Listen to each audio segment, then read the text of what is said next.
Hello, night listener, and welcome to Little Nightmare. I'm Emma, and tonight I'll be keeping you company to help you fall asleep. But before we begin, make sure to subscribe to the channel and leave a comment telling me where you're listening from. Story 1. They creak like old wood should, but it's more than sound. Each step down feels just a bit lower than the last. I measured once. From top to bottom, the math doesn't add up. The last step is always deeper than it should be, as if the staircase had stretched itself overnight. Once, I took the stairs too fast and missed the final step entirely. Fell through open air or something like it. My shin hit the floor hard, but the pain felt. Displaced, like my body had landed slightly out of phase. I think the stairs are adjusting to me, or preparing for something heavier. The house came furnished, which seemed convenient until I started noticing things. The stairs were the first, not just their strange measurements, but the way they seemed to exhale when I stepped on them. A soft whoosh, like air escaping from something that shouldn't breathe. The wood grain ran in patterns that looked almost like text from the corner of my eye.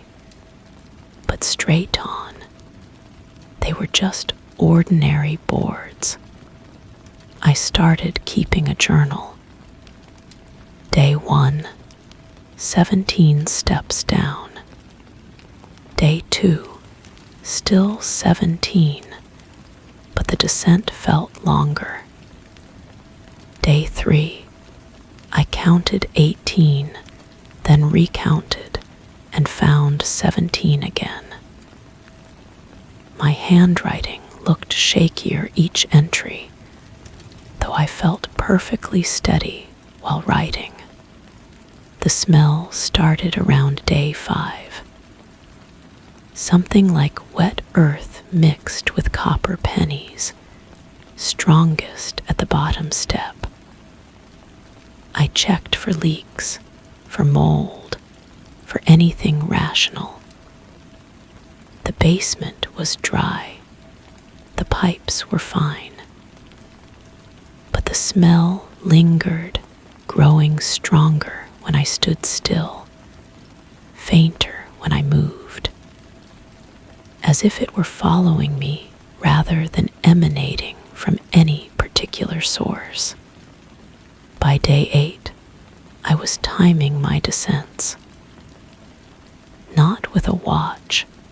I'd learned to avoid precise measurements after the counting incident, but with my breathing, my heartbeat. The rhythm stayed constant, but the journey stretched. 20 breaths to reach the bottom became 25, then 30. The house was changing its mind about distances. I started recording everything. Voice memos on my phone, though the playback was strange. My voice sounded deeper, more resonant, like I was speaking from the bottom of a well. Sometimes there were sounds underneath my words, not quite whispers, not quite static, like someone breathing very close to the microphone, but offset by a few seconds. The recordings revealed something else. Background noise that I hadn't noticed while speaking. A rhythmic creaking, as if the entire house were gently swaying. When played it back at night, lying in bed. I could feel that same subtle motion. The floorboards beneath my mattress pulsed with the rhythm from the recording. I began taking photographs. The stairs looked normal in pictures, but the shadows were wrong. They fell at angles that didn't match the lighting, creating pockets of darkness that seemed to extend beyond the physical boundaries of the steps. In one photo, I caught something that made me delete the image immediately, though I can still see it when I close my eyes. A shadow that looked like it was climbing upward while I was descending. The sound of my footsteps changed too. What had been hollow wooden thuds became something denser, more absorbed. Like walking on sand or fresh snow, or something that gave way just slightly under pressure. I started walking more quietly, trying not to disturb whatever was happening beneath my feet.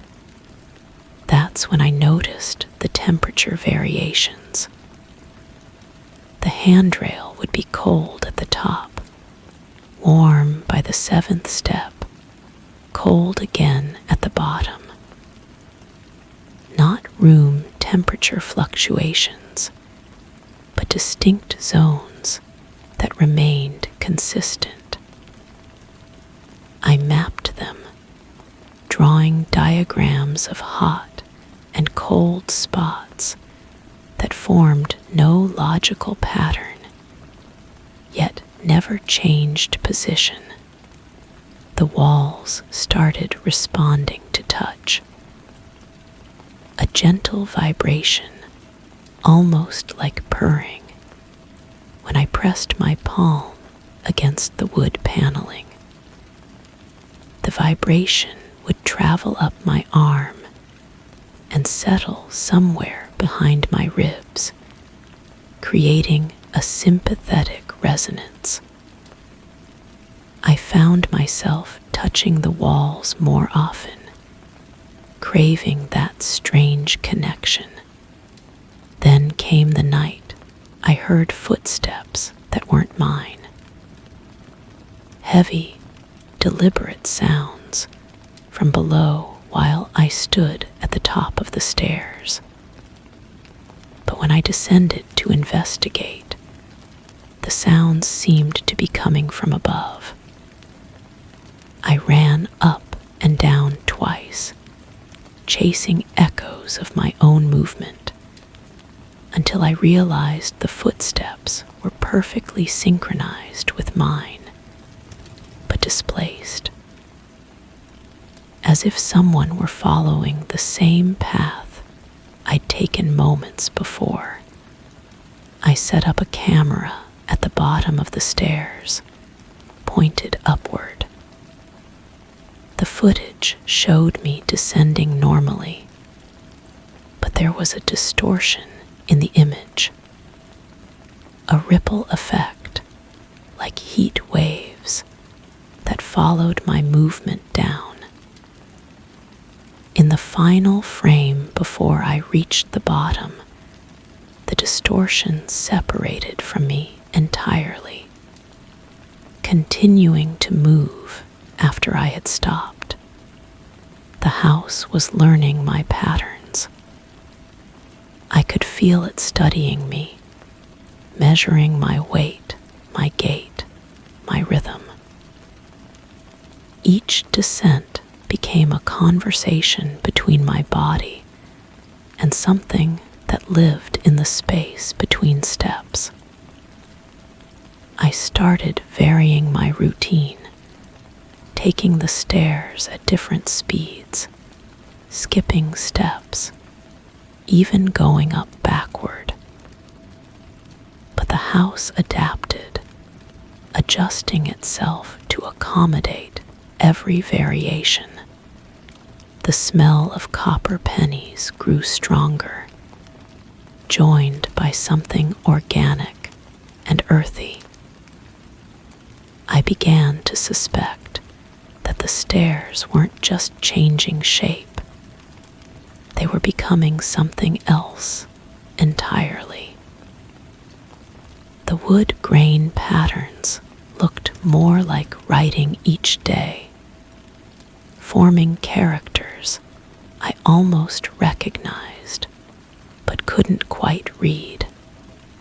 I tried to stop using the stairs altogether, but the house had 2 floors, and I needed to move between them.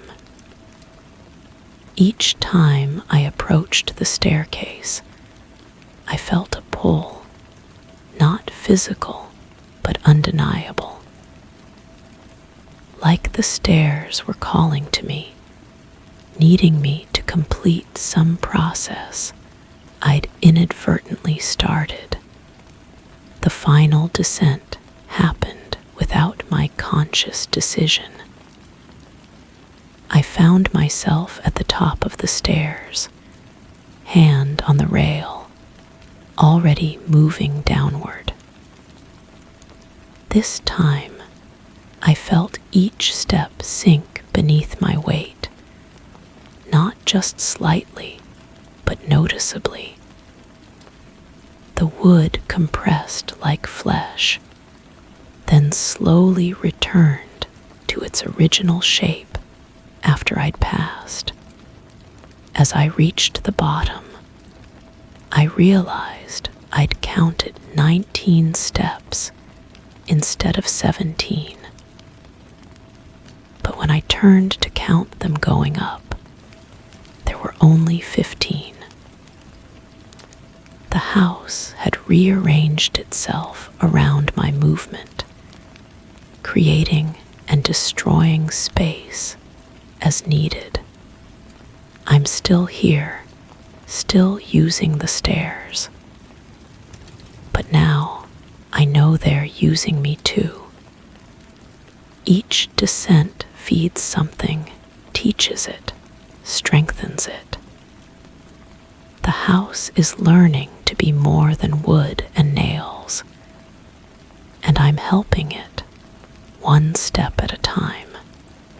The stairs sink slightly when I descend now, but they also rise slightly when I ascend, as if they're breathing with me, matching my rhythm, becoming part of my body's memory. I don't measure anymore. I don't time my movements or take photographs. I just walk and feel the house walking with me. Sometimes I catch myself wondering what will happen when it's learned enough, when it no longer needs me to teach it about weight and movement and the spaces between footsteps. But those thoughts come only at the top of the stairs, never at the bottom. The bottom step is always deeper than it should be, always waiting for something heavier than what I can provide. And each day, I feel myself becoming a little less substantial, a little more like an echo of my former weight. The house is patient. It knows I'll eventually become exactly what it needs me to be. The stairs creak like old wood should, but the sound is changing. Soon, I think, they'll sound like something else entirely. Story 2. At night, the window becomes more than a view. It's a boundary, and lately it's been thinning. I saw a figure standing outside once, not in the glass, just beyond it. But when I leaned close, there was no reflection. Nothing behind me, nothing of me. I placed my hand on the glass. Cold, vibrating slightly. The next morning, the outside of the pane bore a faint handprint, too large to be mine, too low to match my reach. The print was facing inward. The first thing I noticed was the silence. Not the absence of sound, but the presence of something else entirely. A hollow quality to the air that made my breathing feel too loud, too obvious. The window in my bedroom had always been ordinary, clear glass, simple frame, nothing remarkable. But that changed the night I discovered it wasn't showing me what it should. I had been reading in bed when a movement caught my peripheral vision. A figure outside, standing perfectly still beneath the streetlight. Nothing unusual about that. People walk by all the time. But something felt wrong. I set my book aside and approached the window slowly, my bare feet silent on the cold hardwood floor. The figure remained motionless. Tall, wearing what appeared to be a dark coat, face obscured by shadow. I pressed my nose against the glass, trying to get a better look, and that's when I realized what was disturbing me. There was no reflection of my room behind the figure. No reflection of me. The glass showed only the outside world, as if it were a one-way mirror, but inverted. I pulled back, confused. Windows don't work that way. I moved my hand in front of the glass, waving it back and forth. Nothing. No reflection, no movement mirrored back at me. The figure outside hadn't moved an inch. My hand found the window latch. The metal was ice cold, so cold it burned my fingers. I tried to turn it, but it wouldn't budge. The window hadn't been opened in months. The latch was probably just stuck. But as I gripped it harder, I felt the glass vibrate. Not shaking, but a low, steady thrumming, like a tuning fork held against the pane. The figure was gone when I looked again. The streetlight illuminated empty pavement, wet with recent rain. I stood there for a long time, watching, waiting for something else to happen. Eventually, exhaustion pulled me back to bed, but sleep came fitfully, interrupted by dreams of hands pressed against glass and voices calling from distances I couldn't measure. Morning brought harsh sunlight and the harsh reality of the handprint. It was there, clear as day, on the outside of the window. Larger than mine, the fingers too long, too thin. But it was the direction that made my stomach turn. The print faced inward, as if someone had pressed their hand against the glass from inside my room, leaving their mark on the exterior surface. I spent the day researching, trying to rationalize what I'd seen. Condensation patterns, temperature differentials, optical illusions caused by street lighting. Everything had a logical explanation. But logic felt thin when evening approached, and I found myself standing before the window again, drawn by a compulsion I couldn't name. The vibration was stronger now. I could feel it through my fingertips before I even touched the glass. The humming was audible too, a low frequency that seemed to resonate in my chest cavity.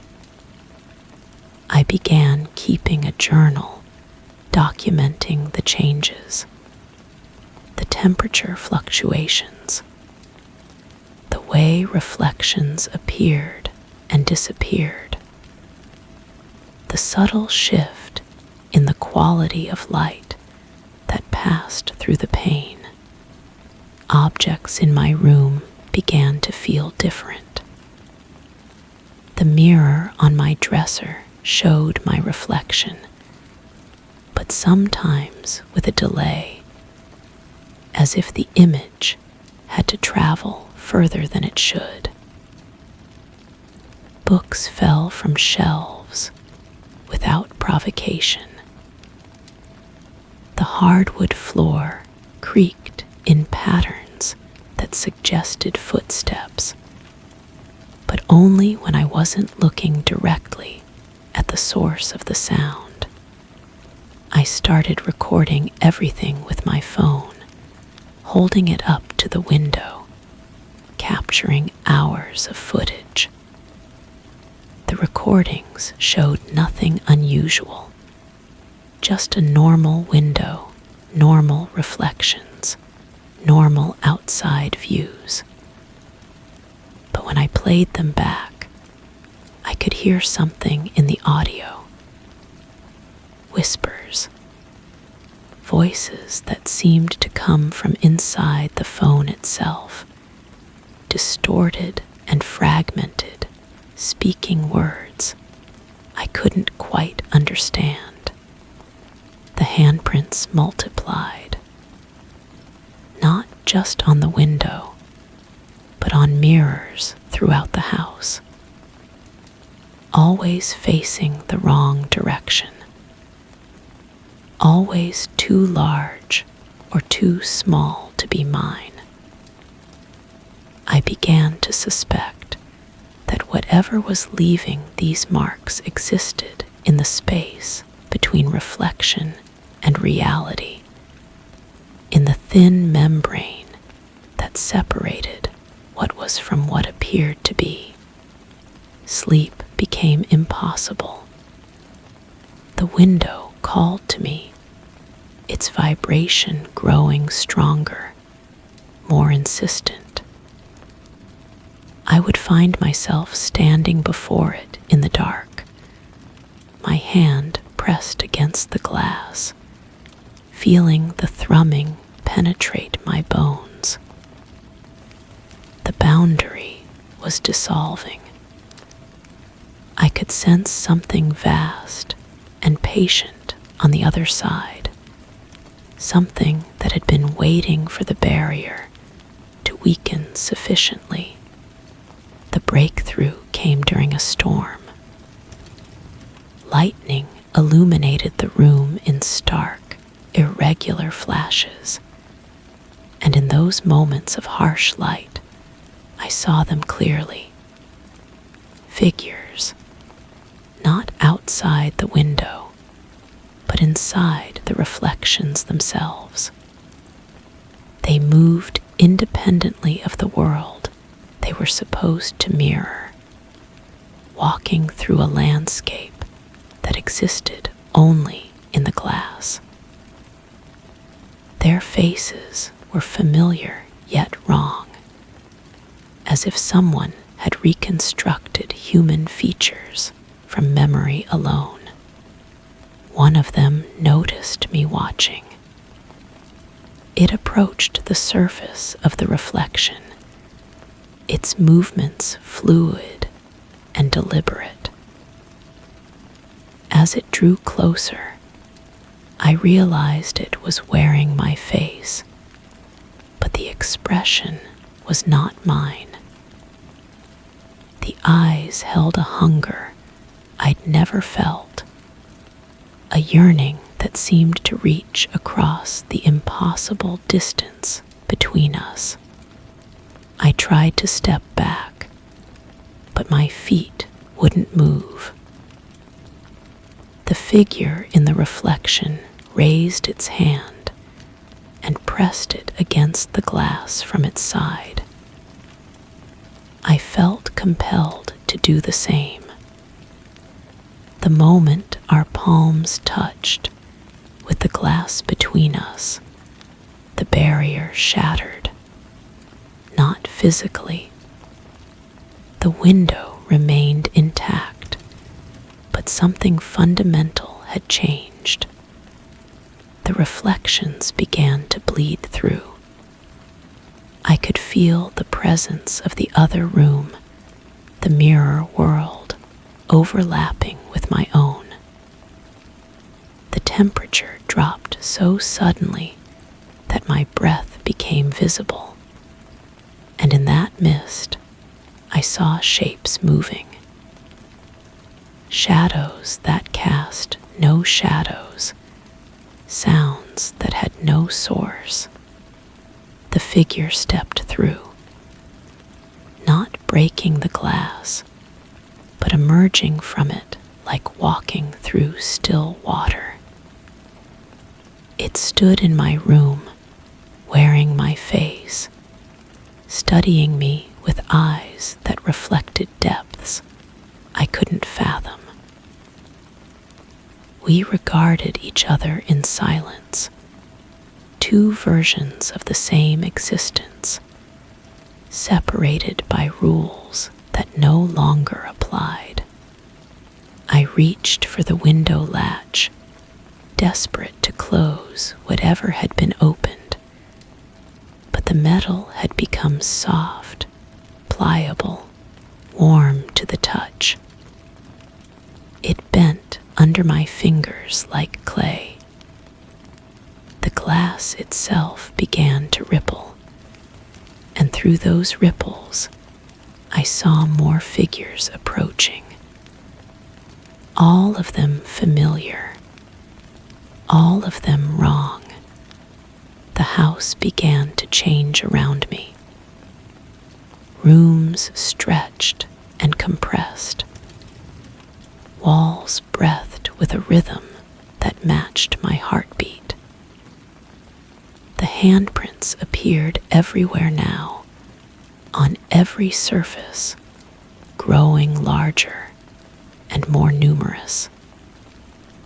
The boundary between inside and outside, between real and reflected, had dissolved entirely. I write this now knowing that words are inadequate to capture what I've become part of. The window still hangs in its frame, but it no longer separates anything. It simply exists as a reminder of what used to be solid, what used to be certain. Sometimes I see people walking past outside, and I wonder if they can see me looking back. I wonder if they notice that their reflections don't quite match their movements, that the figure in the window is just slightly out of phase with reality. The vibration never stops now. It's become part of my heartbeat, part of my breathing. I am the boundary that thinned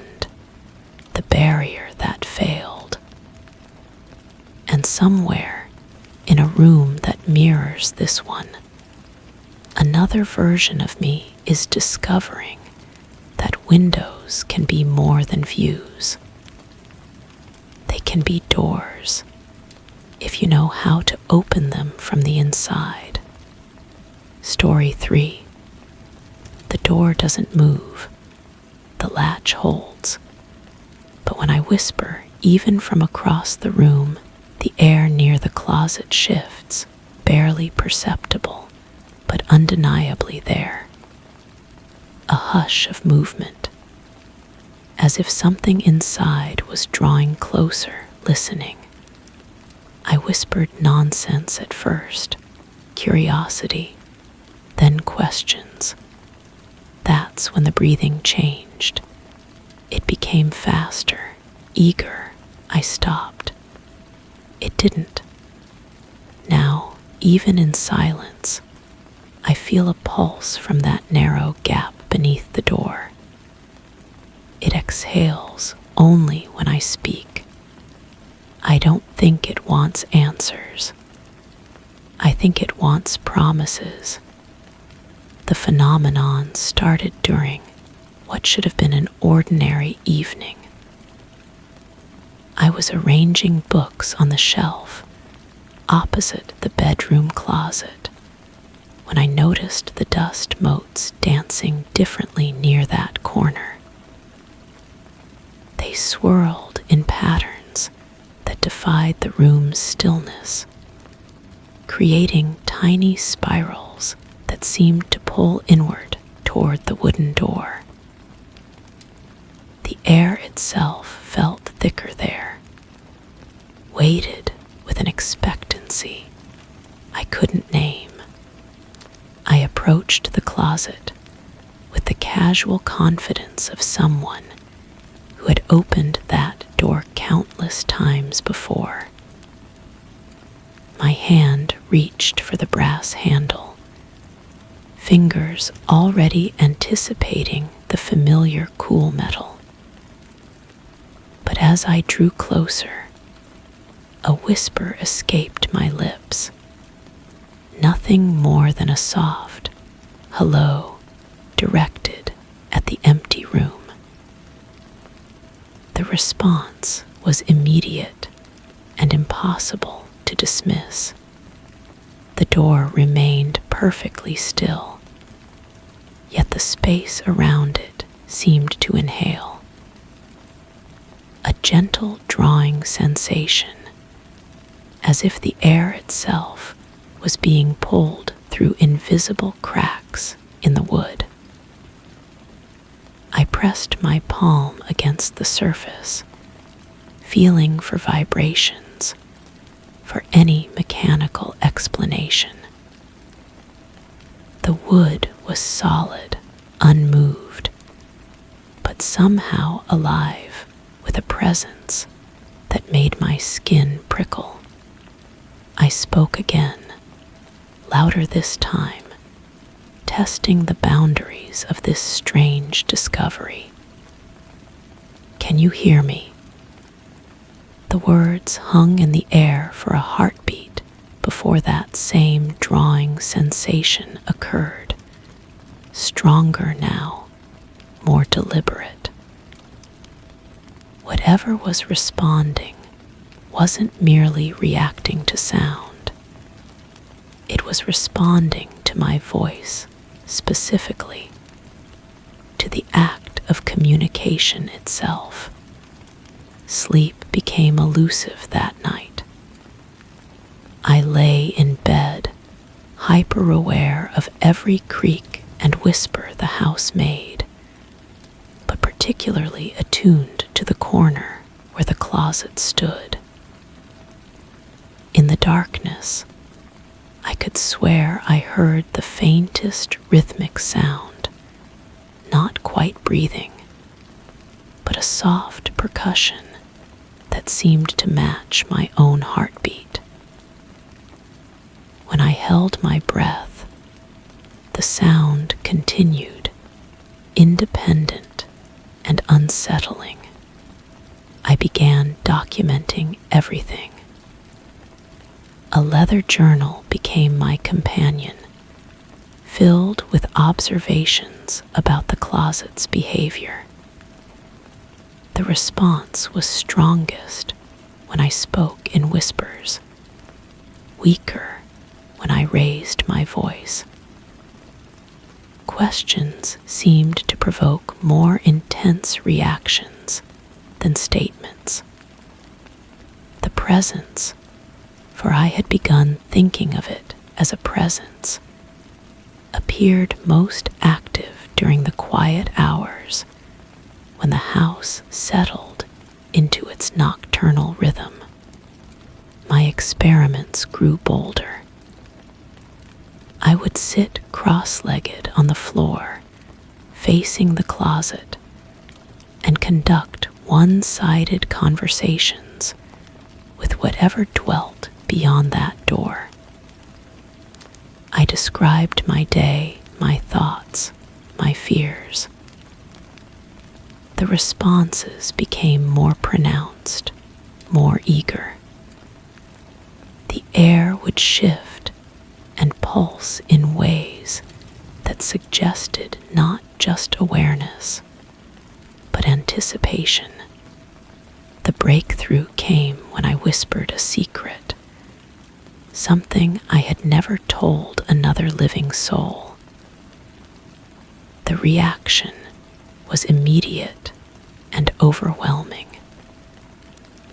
The entire closet seemed to exhale, a long, satisfied sigh that filled the room with warmth.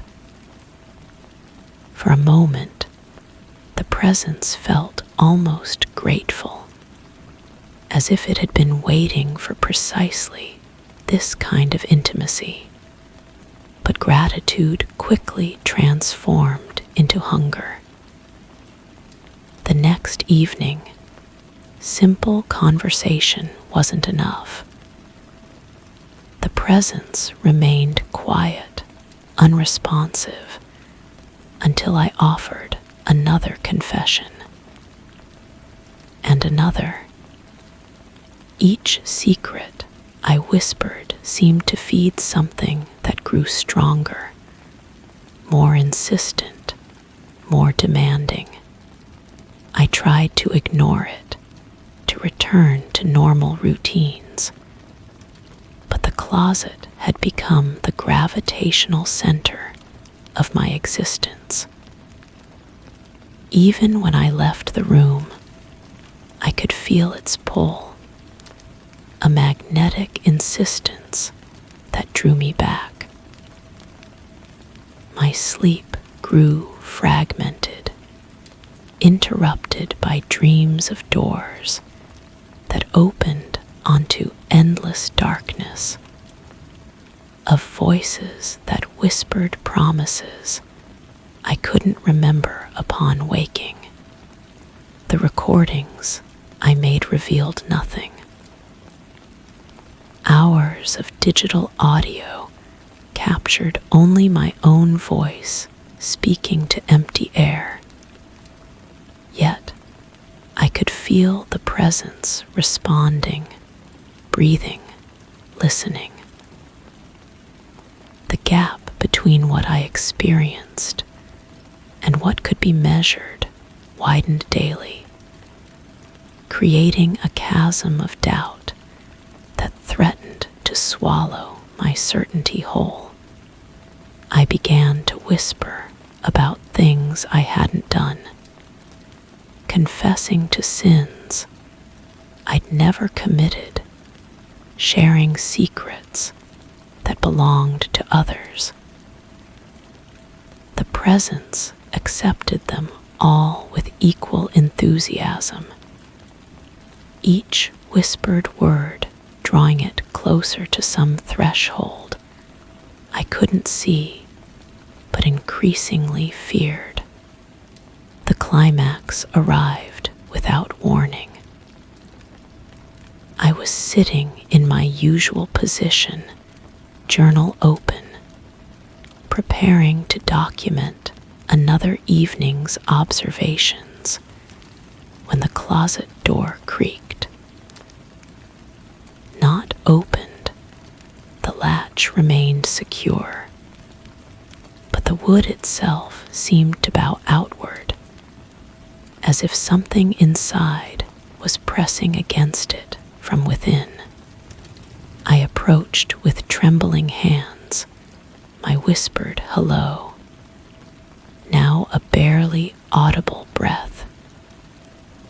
The door pulsed once, twice, then settled into a rhythm that matched my racing heartbeat. But this time, something was different. The breathing wasn't just responsive, it was anticipatory, as if the presence had learned my patterns and was now leading rather than following. I pressed my ear against the wood, desperate to understand what I had awakened. The sound that emerged from within wasn't breathing at all. It was speaking. Soft, wordless murmurs that seemed to form the shape of language without ever quite becoming words. The voice was familiar, inflected with cadences that matched my own, as if the presence had been learning not just from my secrets, but from my voice itself. Panic drove me to action. I grabbed the handle, turned it, pulled the door open with a force that sent clothes hangers clattering.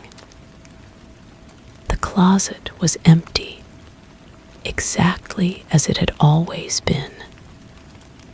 Shoes lined the bottom, garments hung from the rod, boxes sat stacked on the shelf above.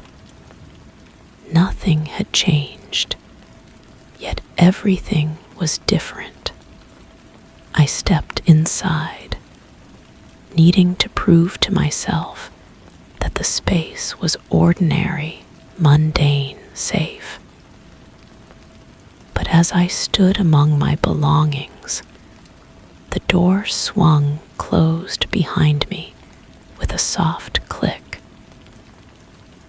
The darkness was absolute, but the presence was everywhere, surrounding me, breathing with me, through me. I pushed against the door, but the handle turned uselessly in my grip. No force I applied could budge it. The closet had become a throat, and I was being swallowed slowly, deliberately, by something that wore my voice and knew my secrets better than I knew them myself. When I finally emerged, though I'm uncertain how much time passed, the room looked identical to before. The journal lay open on the floor, my pen beside it, everything exactly as I had left it. But I carried with me a certainty that something fundamental had changed. The closet door stood closed, innocent, but I could feel its attention like a weight against my back. I don't whisper anymore. I speak only when necessary, and never near that corner of the room. But the presence has learned patience. It waits, breathing softly in the darkness, and I know that silence is only a temporary barrier. Eventually, I will speak again. Eventually, I will whisper.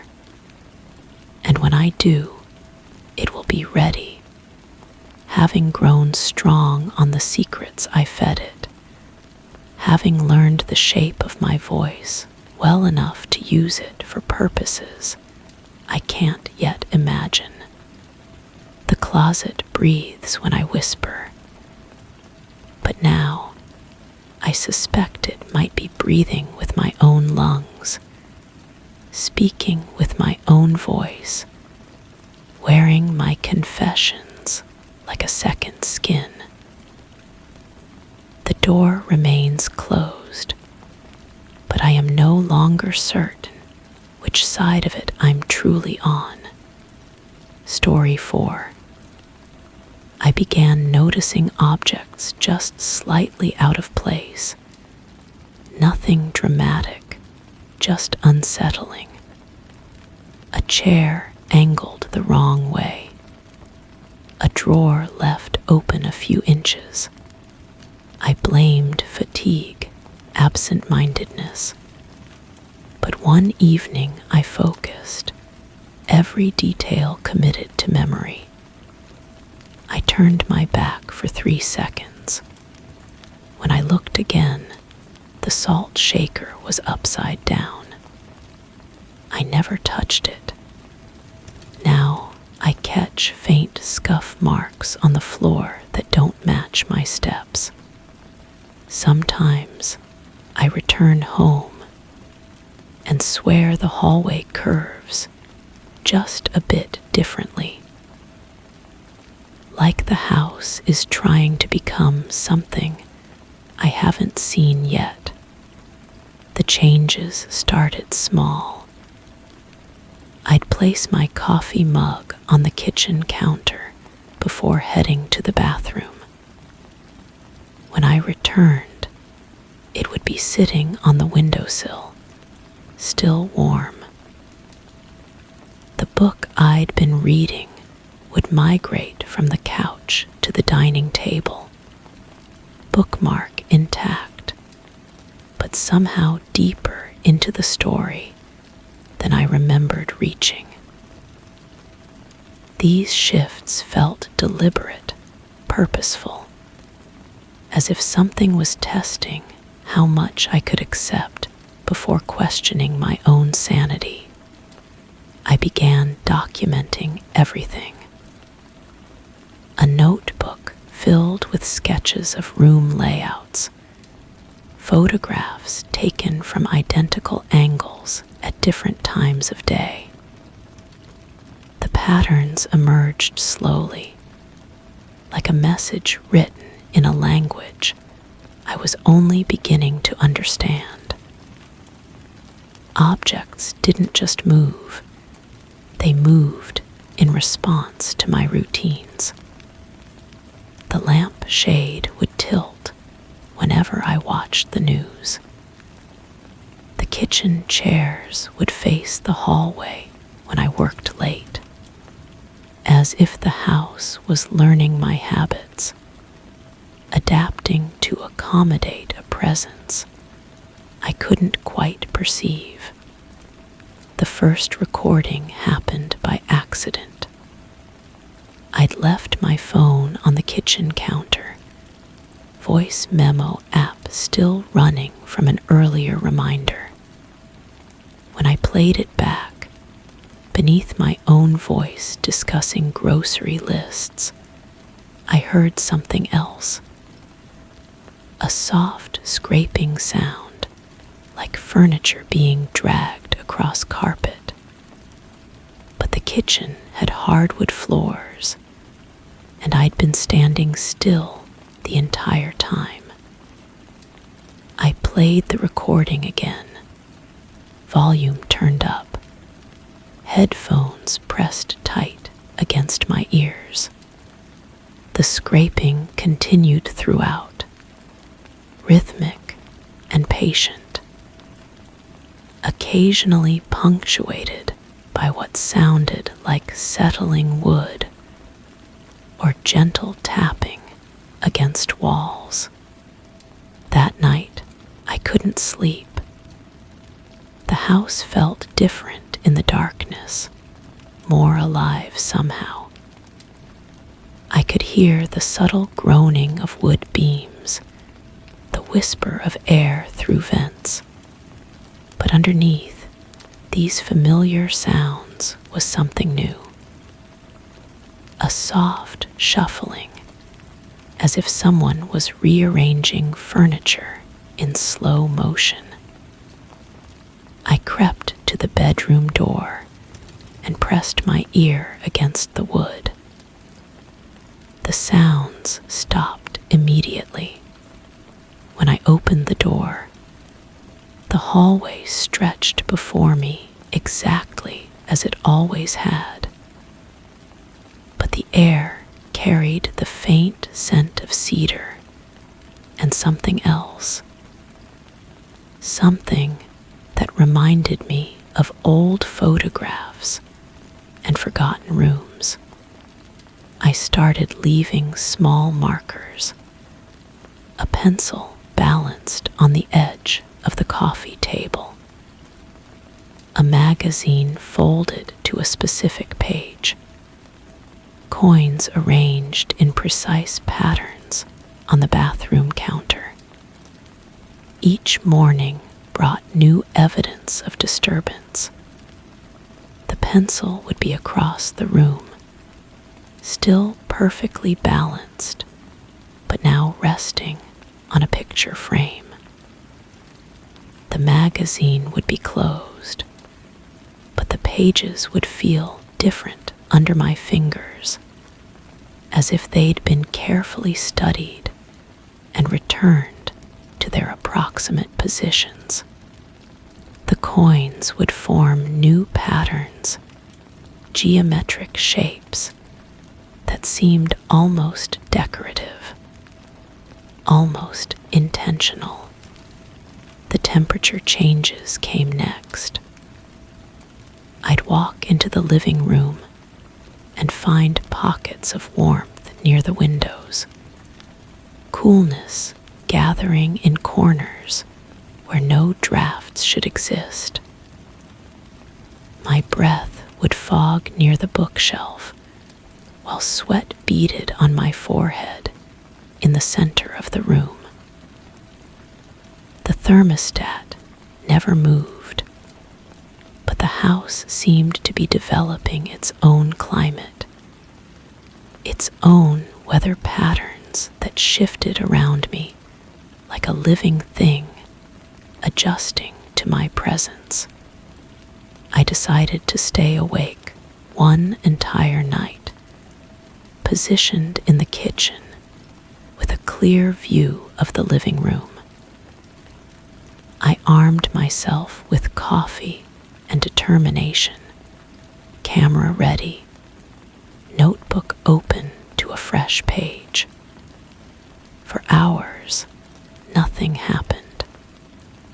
The house remained perfectly still, almost mockingly normal.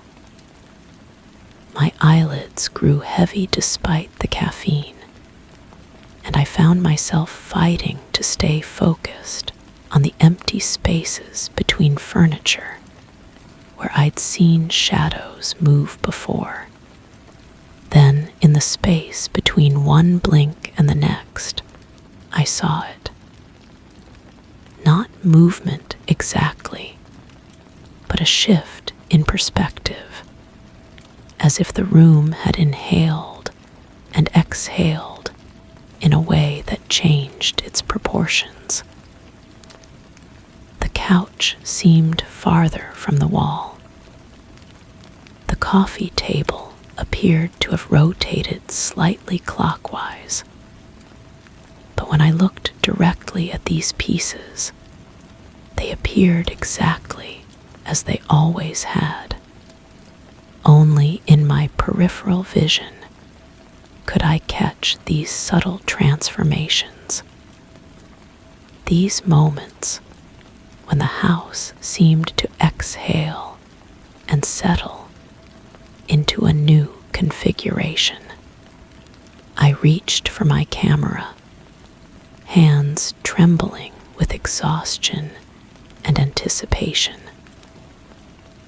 The flash illuminated the room in harsh white light, freezing everything in stark detail.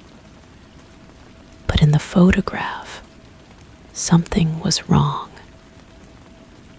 The shadows fell in directions that didn't match the angle of the flash. The reflection in the window showed furniture that wasn't quite aligned with what appeared in the main image.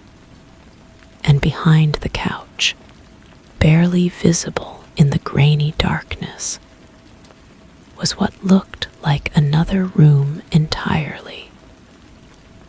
One with different walls and a ceiling that seemed to stretch much higher than my modest living space should allow.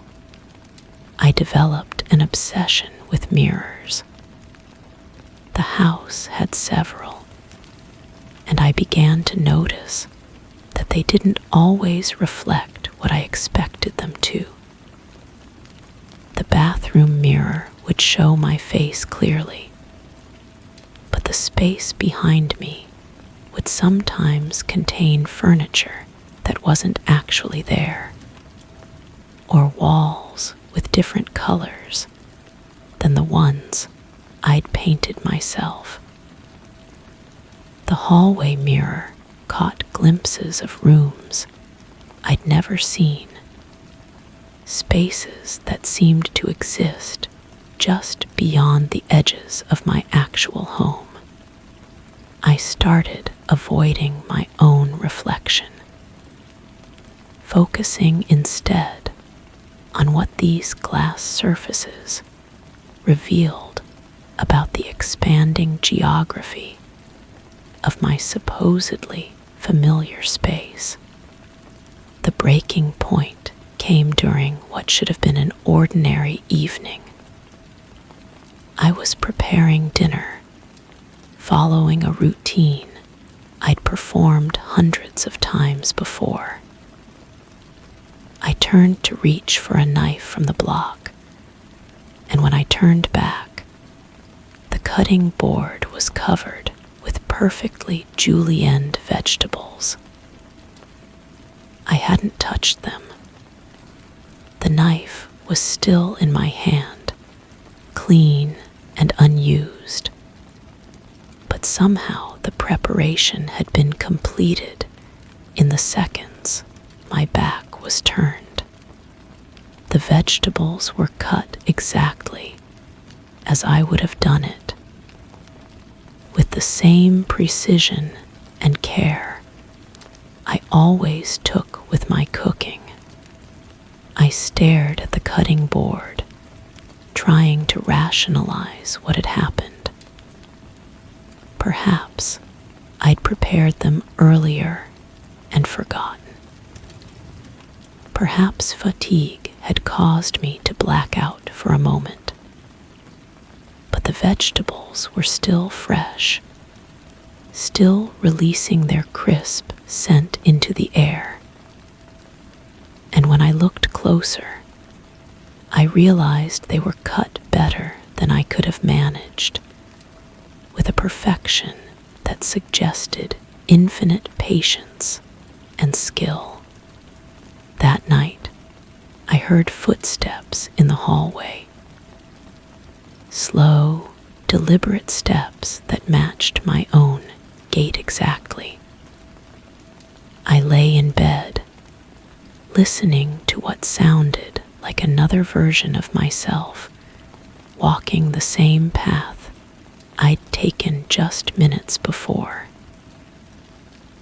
The footsteps paused at the same places I always paused, lingered near the same spots where I typically stopped to adjust a picture or check that a door was properly closed.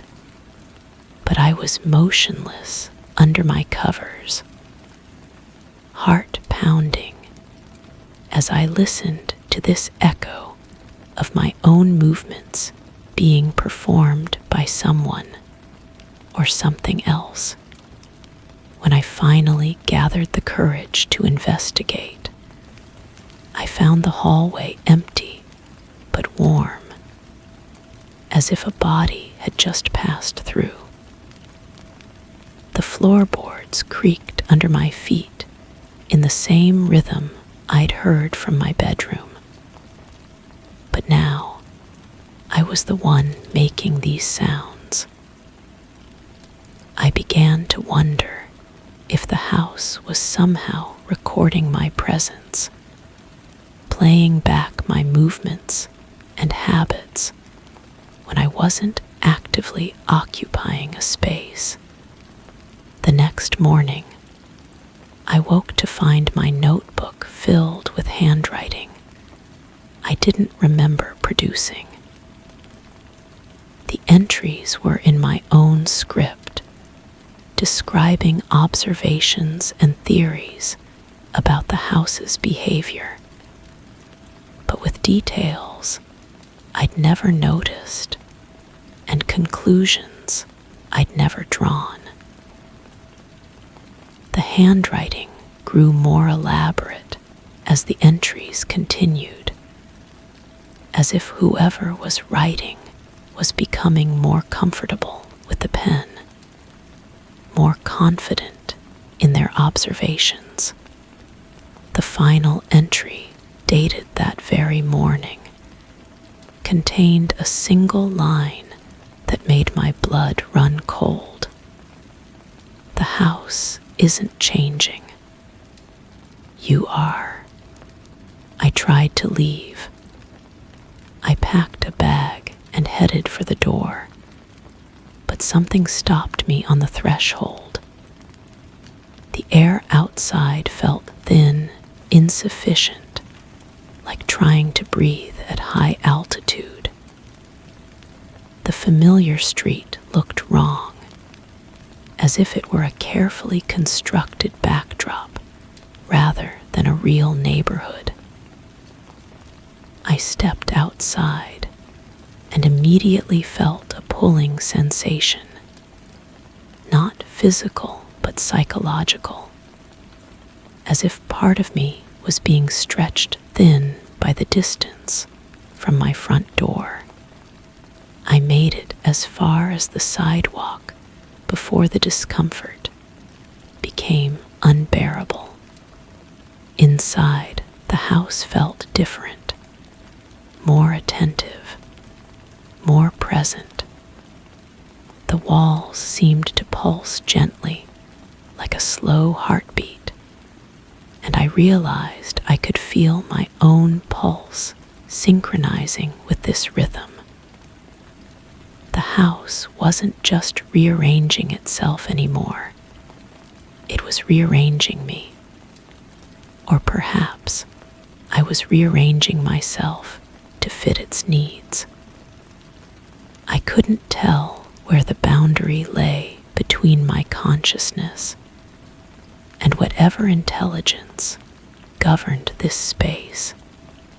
Now I move through rooms that feel both familiar and foreign, following routines that have become rituals in a place that continues to evolve around me. Sometimes I catch glimpses of myself in mirrors, but the reflection looks slightly different each time, as if I'm slowly becoming someone I don't quite recognize.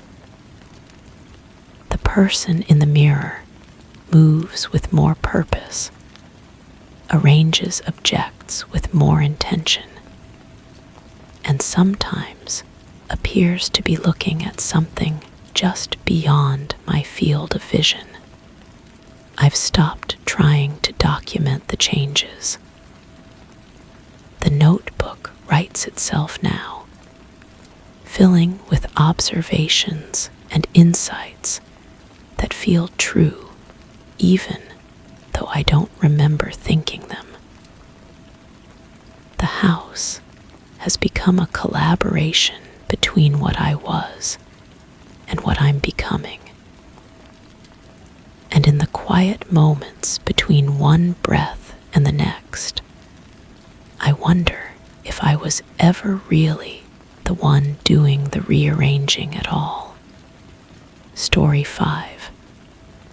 I rarely use hot water, but when I do, the mirror fogs in strange ways, not evenly.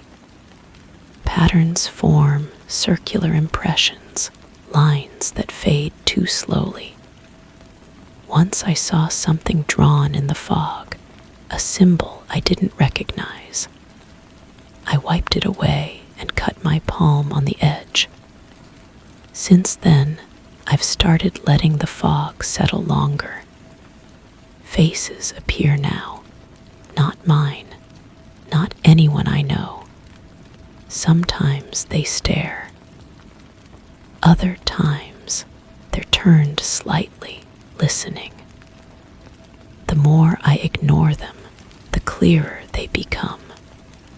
I think they're waiting for me to recognize them. The first face belonged to someone with deep-set eyes and hollow cheeks. It appeared during my third deliberate observation, materializing slowly like a photograph, developing in reverse. The condensation moved against physics, gathering in places where warmth should have dispersed it. I touched the glass where the face formed, and the surface felt colder than the surrounding fog. My reflection looked distorted beside these visitors, stretched, younger somehow, as if the mirror was showing me from a different angle of existence. The steam carried a metallic scent that reminded me of old copper pipes, but my building has modern plumbing. I checked. I asked maintenance about unusual mineral deposits in the water system. They found nothing abnormal. I started documenting each occurrence with my phone camera, but the images captured only standard fog patterns. The faces remained invisible to the lens, existing solely for my perception. This convinced me I was experiencing some form of stress-induced hallucination until I discovered the impressions they left behind. After the fog cleared completely, faint fingerprints appeared on the glass surface. Not mine. The ridges were too narrow, the patterns unfamiliar. I measured them against my own fingers, traced their outlines with growing unease. Someone else had been touching my mirror from the inside. The metallic smell grew stronger with each shower. It began seeping into my bedroom, lingering in my clothes, following me throughout the day. Colleagues asked if I was feeling well. My skin took on a pale, almost translucent quality that made my veins more visible. I stopped looking at myself in other mirrors, but the faces in the bathroom mirror became more frequent. They started appearing even when I ran cold water. The glass would fog spontaneously, defying all logical explanation. I called a glass repair service, convinced the mirror was defective. The technician found nothing wrong with the installation or the mirror itself. He suggested I might have a humidity problem, but humidity doesn't create faces. The fifth face brought recognition, not of the person, but of the expression, pure terror. The mouth was open in what could only be described as a silent scream, eyes wide with desperate panic. This face pressed closer to the surface than the others, creating deeper impressions in the fog. I could see the outline of shoulders, the suggestion of hands pressed against the glass. That night, I researched mirrors and supernatural phenomena, though I resist believing in such things. I learned about liminal spaces, portals, and the thin places between worlds. The information felt ridiculous, but the fingerprints on my mirror were tangible proof that something was happening beyond my understanding.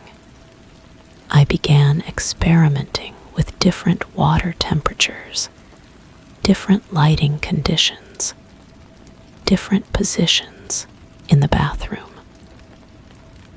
The faces appeared regardless of these variables, but their clarity increased when I stood directly in front of the mirror and focused intently on the fog patterns.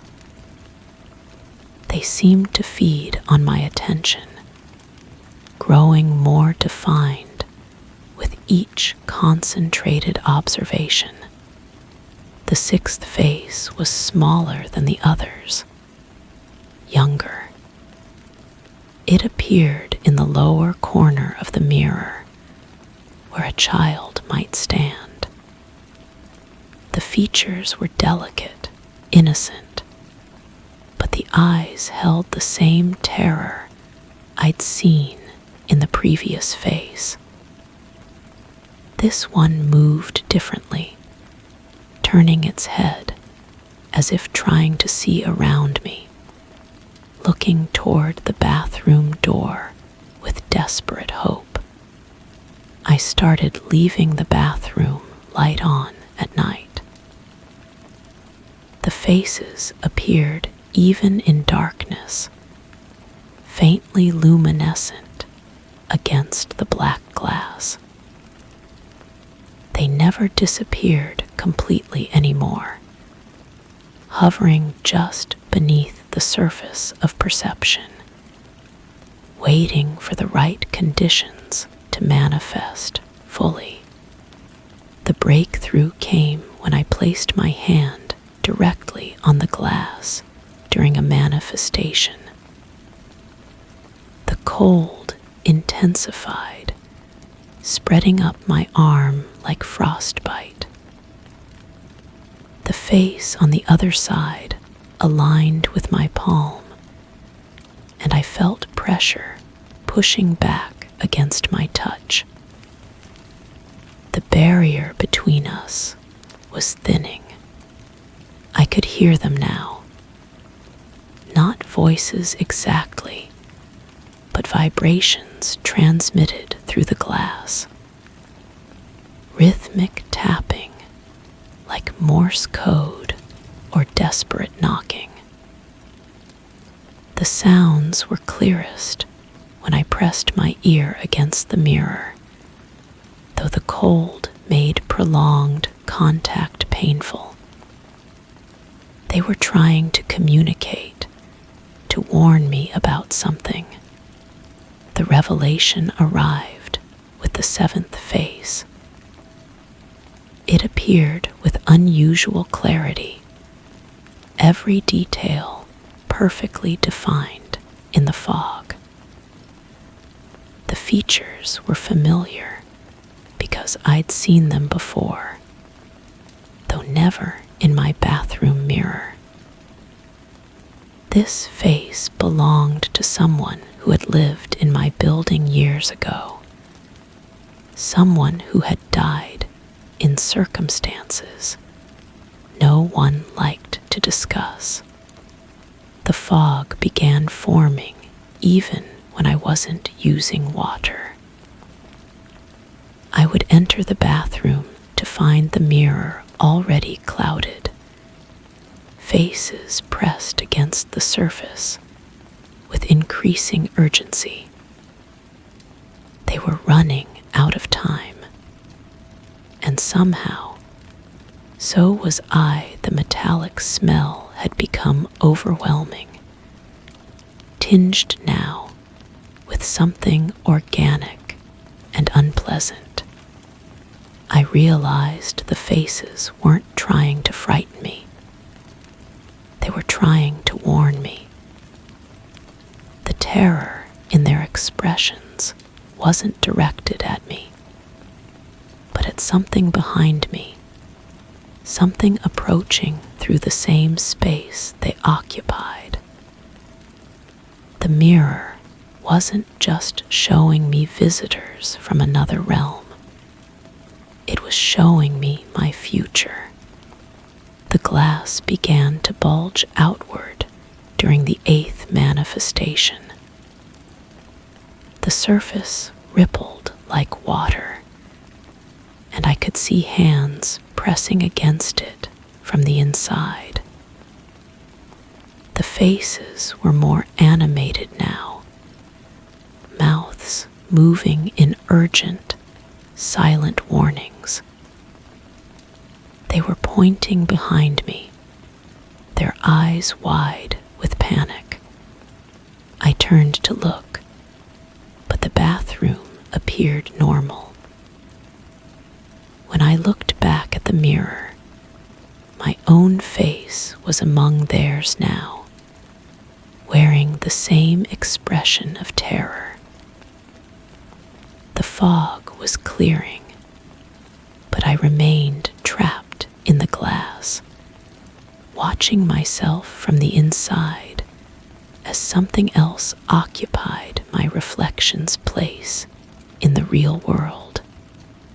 The fingerprints on the mirror now include my own, pressed against the glass from within. I watch as my doppelganger lives my life, and I understand why the faces appeared. They were trying to save me from joining them, but I listened too closely, focused too intently, and crossed into their realm. The mirror fogs constantly now, filled with faces of those who came before and those who will come after. We all try to warn the next person, but they never listen until it's too late.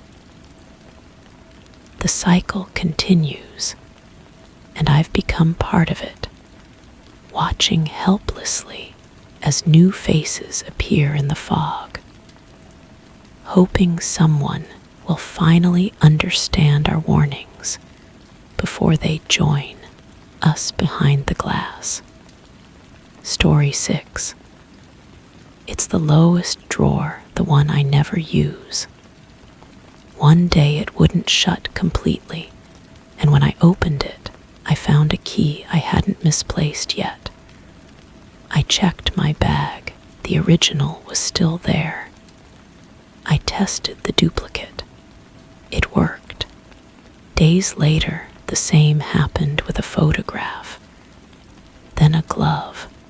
Always something I still had, always intact.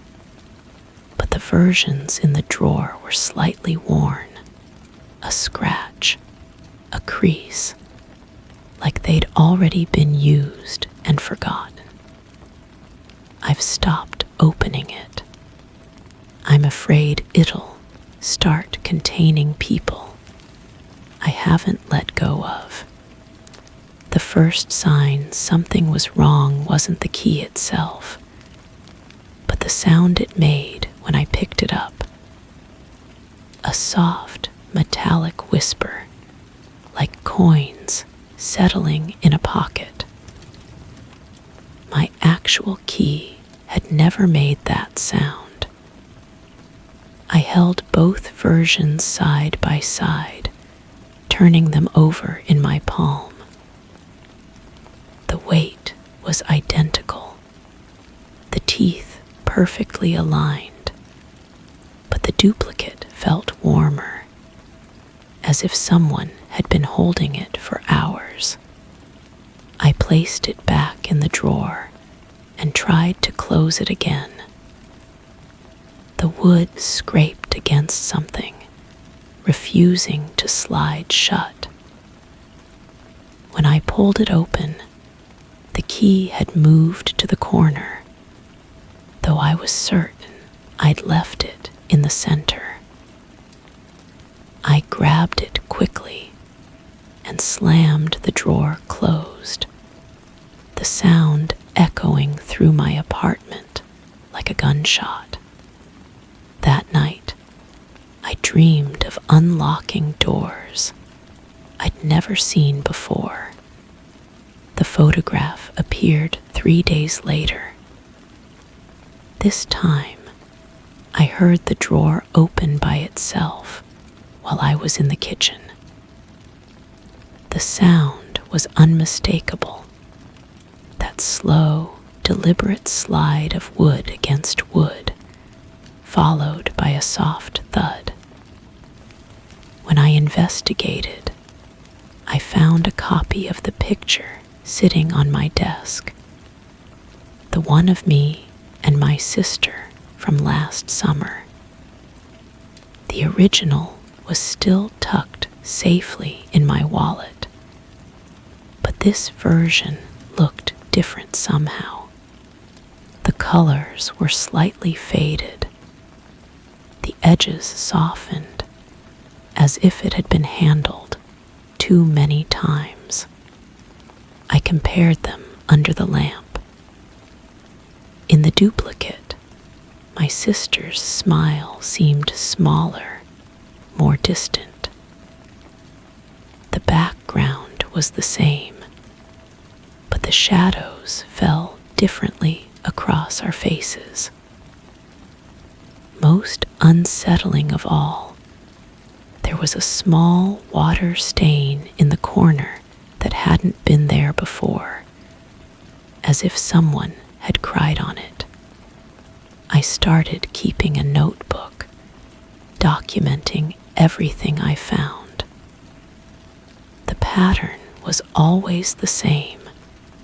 The drawer would resist closing, and inside I'd discover something I currently owned, but worn down by time and use. A pen with less ink, a bookmark with a bent corner, a hair tie stretched beyond its normal shape. Each item told a story of a future I hadn't lived yet. The smell began after the glove incident. It was subtle at first, like old leather mixed with something organic and stale. The scent would drift from the drawer even when it was closed, stronger in the morning when the air was still. I tried cleaning the inside with soap and water, but the odor only intensified, becoming almost sweet, like flowers left too long in a vase. I bought a small recording device and left it running near the drawer overnight. The playback revealed something I wish I hadn't heard. Soft scratching sounds, like fingernails against wood, and underneath that, what sounded like distant breathing. Not the mechanical rhythm of a ventilation system, but something more deliberate, almost expectant. The items began appearing more frequently. A coffee mug with a chip I was certain hadn't been there before. A book with highlighted passages I'd never marked. A sweater with a small hole near the elbow.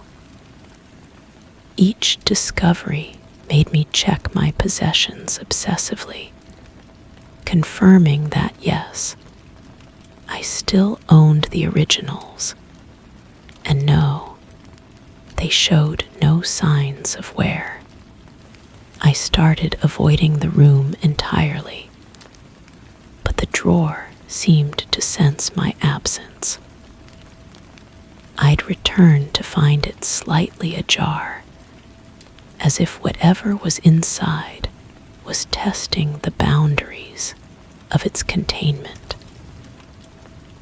The sound of it opening had become a regular occurrence, always when I was distracted or in another room, always followed by that expectant silence. The temperature in the corner where the drawer sat began to drop. I could feel the chill from several feet away, a pocket of cold air that seemed to pulse with its own rhythm. When I pressed my hand against the wood, it vibrated slightly, as if something inside was trying to communicate through touch. I bought a lock for the drawer, but woke up to find it open anyway, the lock sitting neatly on top of the other contents. The key was still in my pocket. I tried a different lock, then a third. Each time, the same result. The drawer wanted to be opened, and no amount of hardware could prevent it. The breaking point came when I found the wedding ring. I'd been married briefly years ago and had kept the ring in a box on my closet shelf. When I checked, it was still there, nestled in its original velvet. But the version in the drawer was different, tarnished, the gold worn thin in places, the inside engraved with a date that was still months in the future. I grabbed the ring and threw it across the room, watching it bounce off the wall and roll under the bed. But when I turned back, it was in the drawer again, sitting exactly where I'd found it. The engraving had changed. The date was now only weeks away. I stopped sleeping in that room. I moved my bed to the living room, but the sound of the drawer opening followed me. It had become louder, more insistent, accompanied now by what sounded like papers rustling, as if someone was sorting through documents or letters. I could smell that sweet, decaying odor throughout the apartment, no matter how many windows I opened.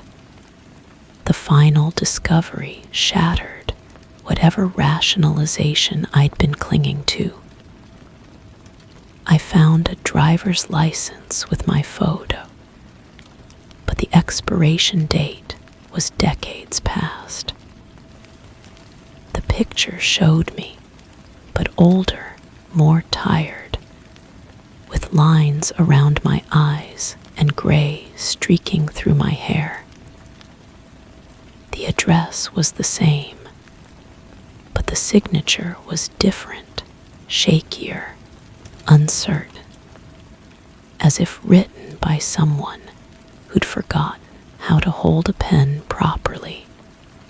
I held my current license next to it, comparing the photos.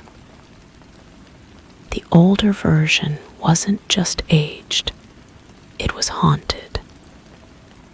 The eyes in the picture seemed to look through me rather than at the camera, as if they'd seen something that couldn't be unseen. Most disturbing of all, the issue date was today. I tried to destroy the license, tearing it into pieces and throwing them in the trash. But within minutes, I heard the drawer open again. When I looked, the license was there, whole and unmarked, as if my attempt to eliminate it had never happened. The photo now showed me looking directly at the camera, and I could swear the mouth was turned up in the slightest smile. I don't open the drawer anymore. I've covered it with a heavy blanket and pushed furniture in front of it, but I can still hear it opening every night. The sound has become part of my routine, like a clock chiming the hour. I've learned to time my movements around it, to be in another room when it happens, to pretend I don't notice the cold air seeping under the door. Sometimes, in the early morning when the light is dim, I find myself standing in front of the covered drawer, my hand reaching for the blanket. I catch myself just before I pull it away, but the urge is getting stronger. The drawer is patient, but I can feel its contents growing, multiplying, preparing for something I'm not ready to understand. I've started finding things in other places too. A coffee cup in the bathroom sink that I don't remember using. A book on my nightstand that I'm certain I hadn't taken out. Small items that feel familiar but wrong, as if they belong to a version of myself I haven't become yet.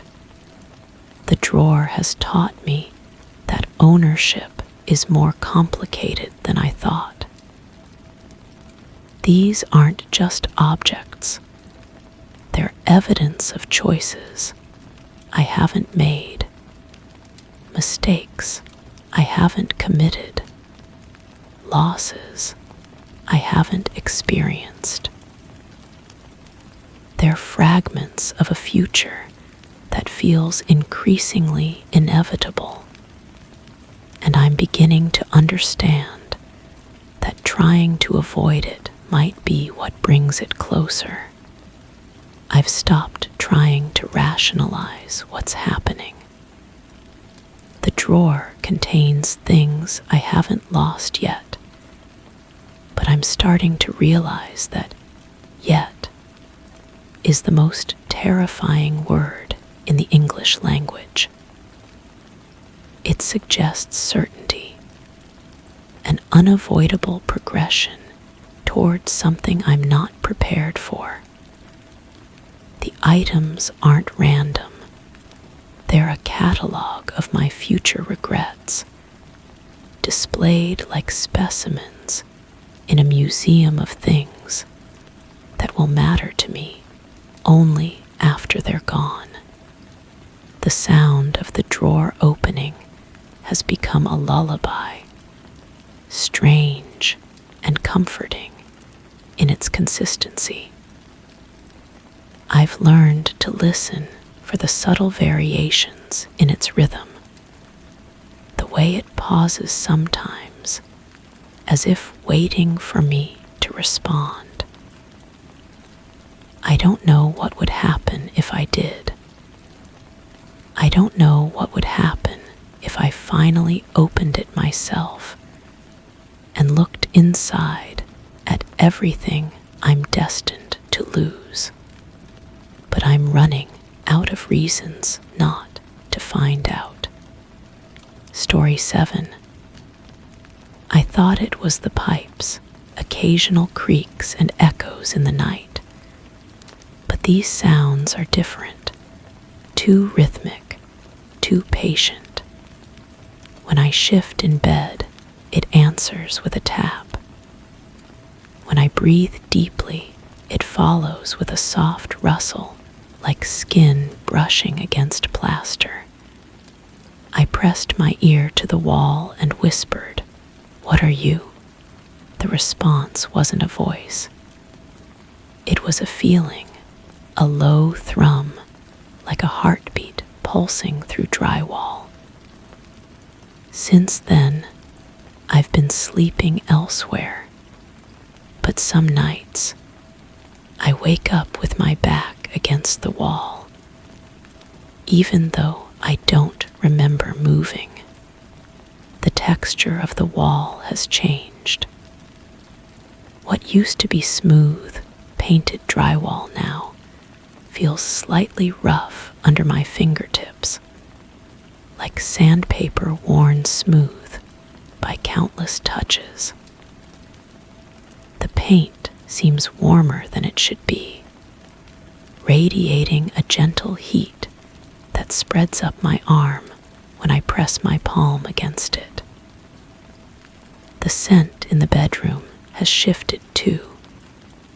No longer the familiar smell of fabric softener and dust, but something organic, earthy, like wet soil after rain, or the inside of a greenhouse. I started keeping a journal on my nightstand, documenting each interaction. The first entry was simple. Wall responded to movement with 3 taps. By the 10th entry, I was writing paragraphs about the subtle vibrations that seemed to travel through the structure of the house, originating from that one spot behind my bed. The sound quality changed depending on where I positioned myself. Closer to the corner, it became deeper, more resonant. Near the window, it took on a hollow echo, as if the wall were much thicker than it appeared. My phone's recording app became my constant companion. I'd set it on the nightstand and capture hours of what seemed like silence, only to discover later, when I played back the audio with headphones, that there were patterns hidden in the static. Whispers so faint they might have been my imagination, but structured enough to suggest language. I enhanced the recordings, filtering out background noise, amplifying the frequencies that seemed most active between midnight and dawn. The first clear word I extracted was closer. Then listen. Then something that sounded like my own name, but distorted, stretched, as if spoken through water. I played these segments over and over, my ear pressed to the speaker, trying to decode meaning from the fragmented sounds. The more I listened, the more I began to notice that the wall's responses weren't random. They were conversational, reactive, almost eager. I moved my bed away from the wall, creating a gap of several feet. The sounds stopped entirely for 3 days. The silence was worse than the whispers. I found myself lying awake, straining to hear something, anything, from the space behind my headboard. On the 4th night, I dragged the bed back to its original position, and the wall welcomed me with a series of gentle taps that felt almost like applause. The interactions grew more sophisticated. I developed a simple code, 1 tap for yes, 2 for no, and began asking questions. Are you in the wall? 1 tap. Are you alive? A long pause, then 1 tap. Do you want something from me? The wall vibrated for nearly 30 seconds, a continuous hum that I felt in my chest, my bones, my teeth. I took that as a yes. My reflection in the bedroom mirror began to look different. Not dramatically, but in small ways that accumulated over days. My eyes seemed more sunken, my skin paler, as if I were slowly being drained of something essential. I started eating more, sleeping during the day, but the hollowness in my appearance only deepened. My friends noticed during video calls, asked if I was feeling well, if I was getting enough rest. I lied, said I was fine, but I could see in their faces that they didn't believe me. The wall started responding to my thoughts before I voiced them. I'd think about asking a question, and it would tap once or twice before I opened my mouth. When I was sad, it would emit a low, comforting vibration. When I was angry or frustrated, it would go silent, as if waiting for my mood to pass. This symbiosis felt natural, almost comforting, until I realized I was losing the ability to think privately. Every emotion, every consideration was immediately acknowledged by the presence behind the wall.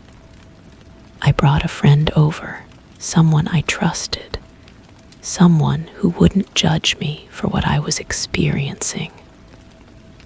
We sat on the bed together, and I demonstrated the wall's responsiveness. I knocked twice and waited. Nothing. I tried again, using the patterns that had become familiar, almost ritualistic. Silence. My friend looked at me with concern, suggested I might be stressed, overworked, imagining things. After they left, the wall began vibrating so intensely that books fell from the shelves, and I understood that it was jealous, possessive, unwilling to share our connection. I purchased a stethoscope, the kind doctors use, and pressed it against various points on the wall.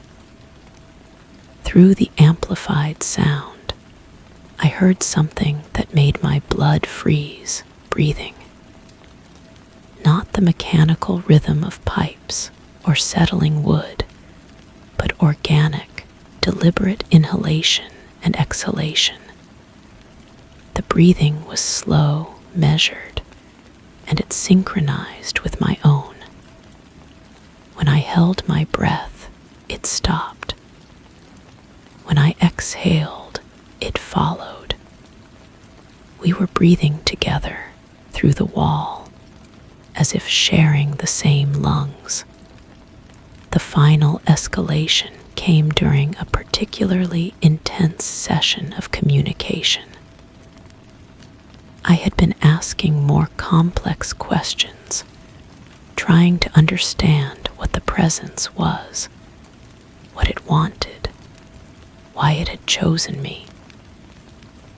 The wall's responses had become more elaborate, different tones, varying intensities, almost musical in their complexity. I pressed both hands against the surface, closed my eyes, and whispered, "Show me what you are." The wall became soft under my palms, yielding like flesh. My hands sank into the surface, not breaking through, but being absorbed, welcomed. I felt warmth, moisture, a pulse that traveled up my arms and into my chest.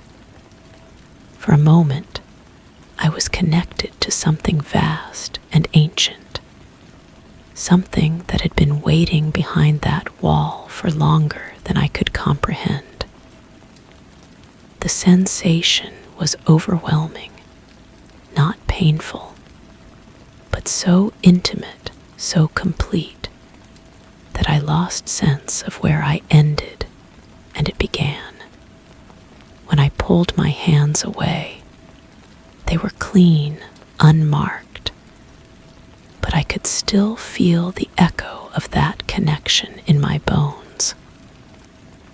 The wall looked exactly as it had before, but now I knew it was merely a thin barrier, a polite fiction we maintained.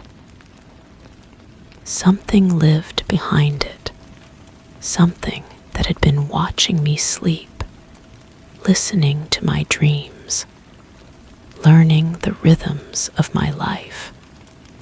I moved out of the apartment within the week, found a new place across town, but the separation felt like tearing away part of myself. The new bedroom walls are silent, cold, unresponsive. I sleep poorly, wake up reaching for something that isn't there. Sometimes, in the quiet moments before dawn, I press my ear to the wall and whisper, hoping for an answer, for that familiar pulse that meant I wasn't alone. But these walls don't whisper back. They never learned how to listen. And I'm beginning to understand that the thing behind my old bedroom wall wasn't trapped there. I was. It let me go, but not completely. Part of me is still there, still connected, still breathing in rhythm with something that exists in the spaces between walls, in the gaps between what we think we know and what actually surrounds us. The new apartment feels hollow, temporary. I've started looking for places to rent that are older, with thicker walls, with histories that might harbor something patient and listening. Because I've learned that the most frightening thing isn't being watched, it's being ignored, being alone with your own thoughts, without something gentle and persistent to remind you that you're not the only consciousness in the world. The wall behind my bed whispers back, but only if you know how to listen. Story 8. It only started last week. At first, I thought it was a trick of the light, my reflection twitching a fraction too soon. But the pattern was clear. Every time I blinked, the image shifted slightly. Sometimes the eyes opened wider. Sometimes the mouth curved unnaturally. I recorded it. The footage was worse. In the video, I never blinked. Only the reflection did. Last night, I looked into the mirror and blinked twice. The image didn't blink at all. It just stared, as if waiting for me to make the next move. The bathroom mirror had always been my morning ritual. Brush teeth, fix hair, check for imperfections. Nothing unusual. The fluorescent light hummed its familiar tune, casting that harsh white glow across the porcelain sink. Everything felt normal until I noticed the slight delay. My hand reached for the toothbrush, but in the reflection, the movement lagged by a heartbeat. I paused, studying the silvered surface. The image seemed to catch up, mirroring my stillness perfectly. I convinced myself it was fatigue, work stress, too many late nights staring at screens. But the next morning, it happened again. This time, I was certain. My reflection moved independently, just for a moment, before snapping back into sync. The eyes in the mirror held mine with an intensity that made my skin crawl. I touched the glass, feeling the cool surface vibrate slightly under my fingertips. The vibration wasn't from the building's old pipes or the ventilation system. It pulsed with rhythm, like a heartbeat trapped beneath the surface. I started documenting everything. Phone recordings, written notes, timestamps of each incident. The pattern emerged slowly. The disconnection always occurred during moments of transition, when I moved from one action to another, when I shifted my gaze, when I blinked. The reflection seemed to anticipate my movements, starting them before I did, or finishing them after I'd stopped. The recordings revealed something more disturbing. While I appeared normal in the video, my reflection displayed subtle differences. The angle of my head tilted slightly wrong. The curve of my lips pulled just a degree too far. My eyes seemed to track something beyond the camera's view, something in the mirror world that didn't exist in mine. I began avoiding mirrors throughout the day, but the bathroom mirror remained unavoidable. Each morning, I'd steel myself for the encounter. The reflection grew bolder. Sometimes it would maintain eye contact even when I looked away. Other times, it would mouth words I couldn't hear, lips moving in silent conversation with an unseen presence. The temperature in the bathroom started dropping, not dramatically, but enough to notice. My breath began forming small clouds in the air. The mirror's surface grew cold to the touch, so cold that my fingerprints left foggy impressions that lingered longer than they should.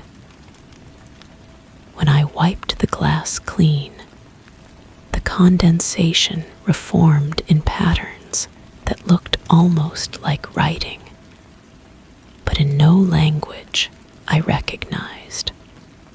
Sleep became elusive. I'd lie in bed, knowing the mirror waited in the next room. Sometimes I'd hear soft tapping sounds, like fingernails against glass, coming from the bathroom. When I'd finally gather courage to investigate, the sounds would stop. The mirror would show only my disheveled reflection, but the eyes seemed more alert than mine, more aware of what was happening. I tried covering the mirror with a towel, but the fabric kept slipping off during the night. I'd wake to find it crumpled on the floor, and the reflection waiting patiently for my return. The image began showing signs of independence, even when I wasn't actively looking. I'd catch glimpses of movement in my peripheral vision, the reflection adjusting its posture or turning its head when I wasn't directly focused on it. The breaking point came when I decided to confront it directly. I stood before the mirror, maintaining steady eye contact with my reflection. For several minutes, we stared at each other in perfect synchronization. Then, slowly, deliberately, I raised my right hand. My reflection raised its left. I moved my hand to touch my face. The reflection's hand moved to touch the glass from the other side. The surface wasn't solid anymore. My reflection's fingers pushed through the glass like it was liquid mercury, creating ripples that spread across the mirror's surface. The hand emerged into my bathroom, pale and cold, fingers slightly too long, nails slightly too sharp. I stumbled backward, but the hand followed, reaching for me with patient determination. I ran from the bathroom, slamming the door behind me. But running solved nothing. Every reflective surface in my home became a potential gateway. The black screen of my television, the surface of my coffee table, even the darkened windows at night. Each showed the same reflection, the same patient eyes, the same reaching hand. The reflection no longer needs me to look into mirrors. It appears in puddles on the street, in car windows, in the polished surface of elevator doors.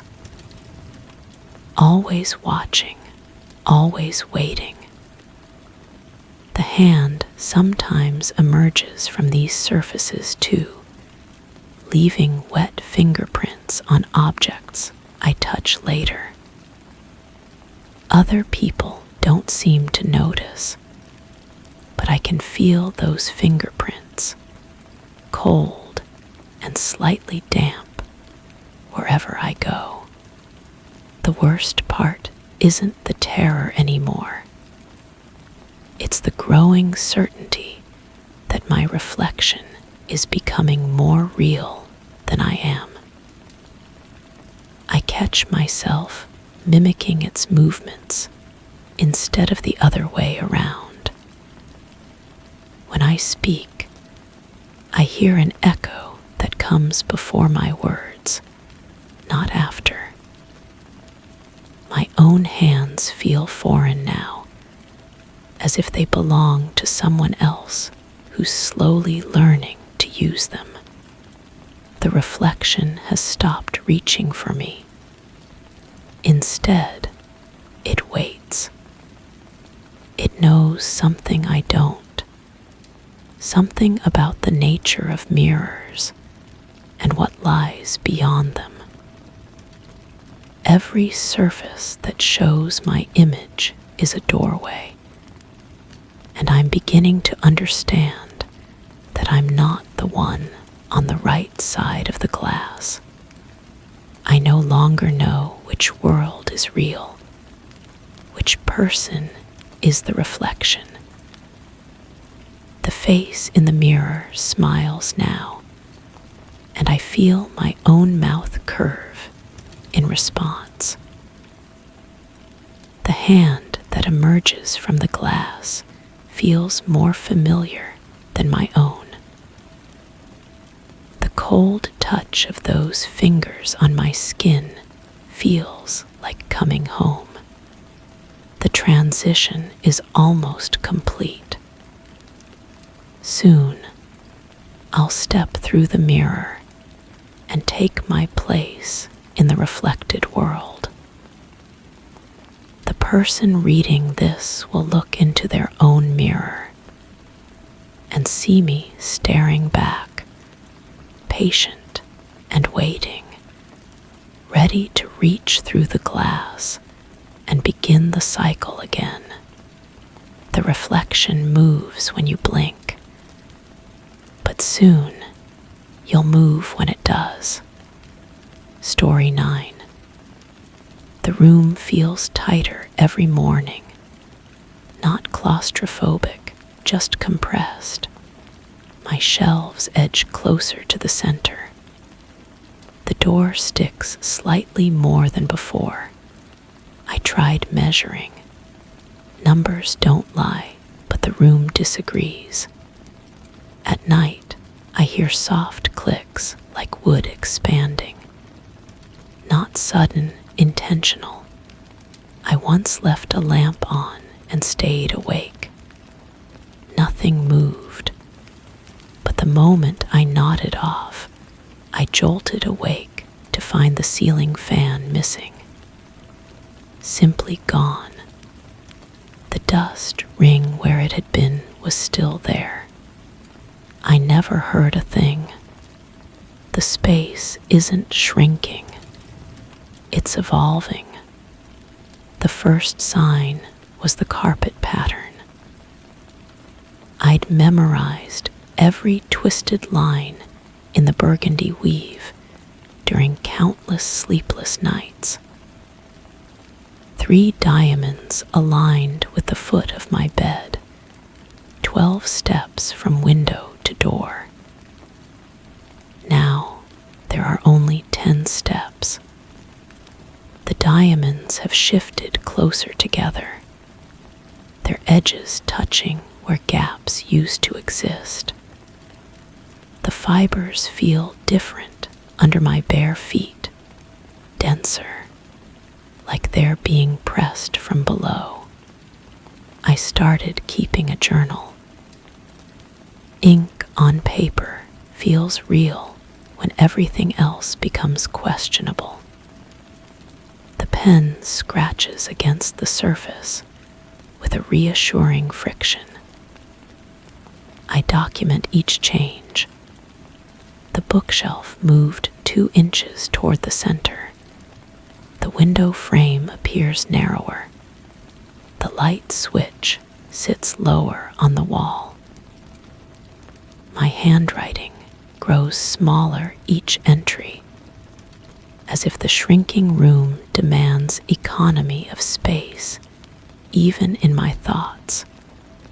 The sounds began during my second week of observation.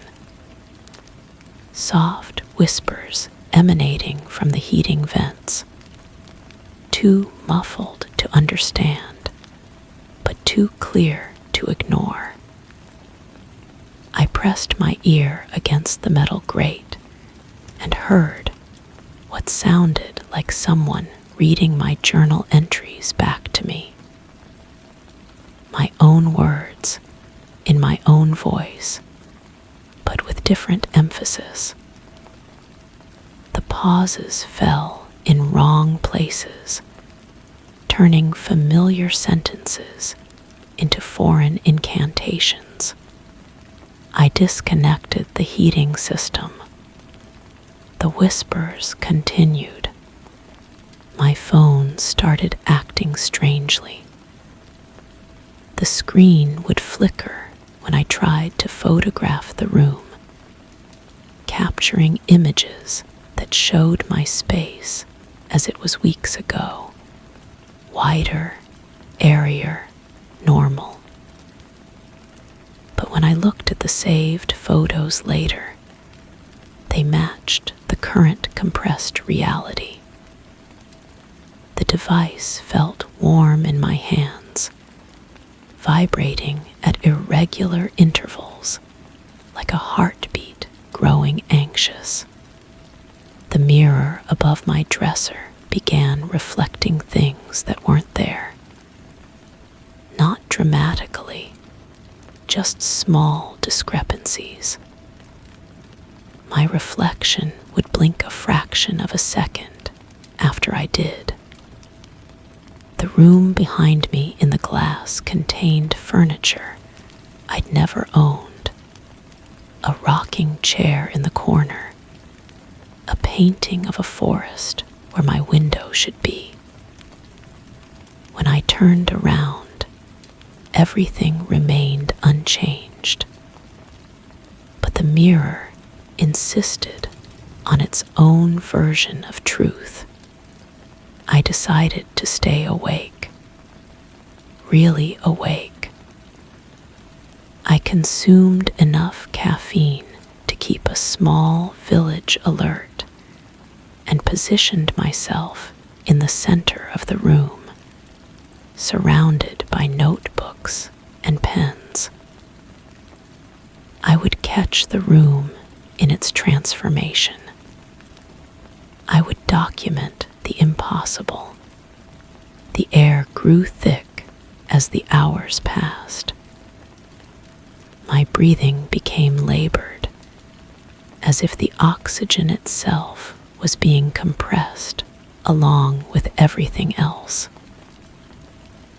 The walls seemed to pulse with a rhythm I couldn't quite place, too slow for a heartbeat, too fast for breathing. I wrote furiously, describing every sensation, every subtle shift in light and shadow. The room's temperature fluctuated without pattern. Cold spots appeared near the corners, while the center remained uncomfortably warm.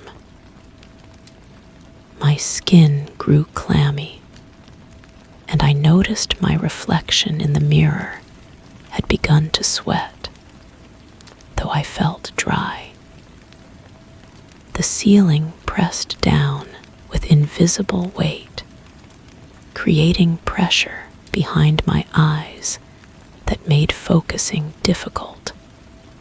Then I saw it. The walls weren't moving inward. They were growing new layers, paper-thin sheets of reality folding over themselves like translucent skin, each layer slightly smaller than the last, creating the illusion of compression while actually adding depth. The room was becoming denser, more concentrated, like a photograph being developed in reverse. I reached out to touch the nearest wall.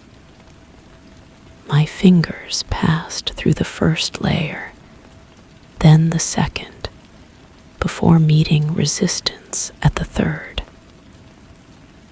The surface felt warm and slightly damp, pulsing with that strange rhythm. When I pulled my hand back, it came away clean but tingling, as if I'd touched something alive. The whispers in the vents grew louder, more insistent. I could finally make out words, though they seemed to come from multiple voices speaking in unison.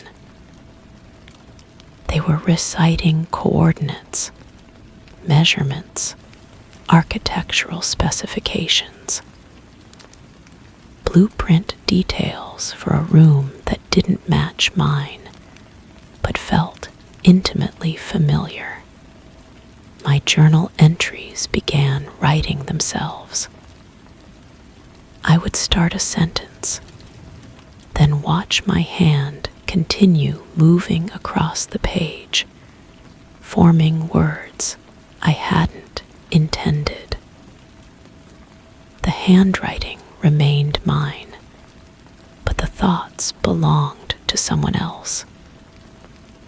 Someone who knew about the room's true nature, who understood its purpose and welcomed its transformation. I tried to leave. The door handle turned, but the door itself had become incorporeal. I could see through it to the hallway beyond, but when I stepped forward, I encountered solid resistance.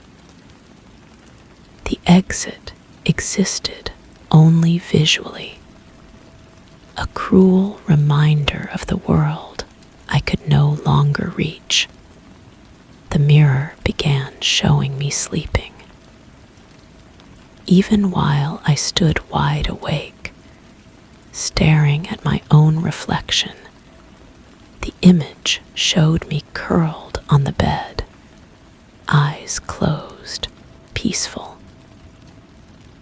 The room in the mirror continued its compression, walls closing in on my sleeping form. I watched myself disappear inch by inch, consumed by the folding reality. I haven't slept in days, but I'm always tired. The room has developed its own gravity, pulling everything toward its center. My belongings slide across surfaces without being touched, drawn by an invisible force. I've started writing on the walls themselves, documenting the changes directly onto the surfaces that shift and breathe around me. The whispers have become a constant companion.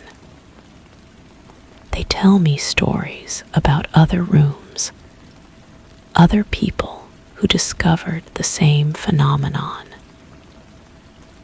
They speak of a network of spaces that exist between the fixed reality everyone else inhabits.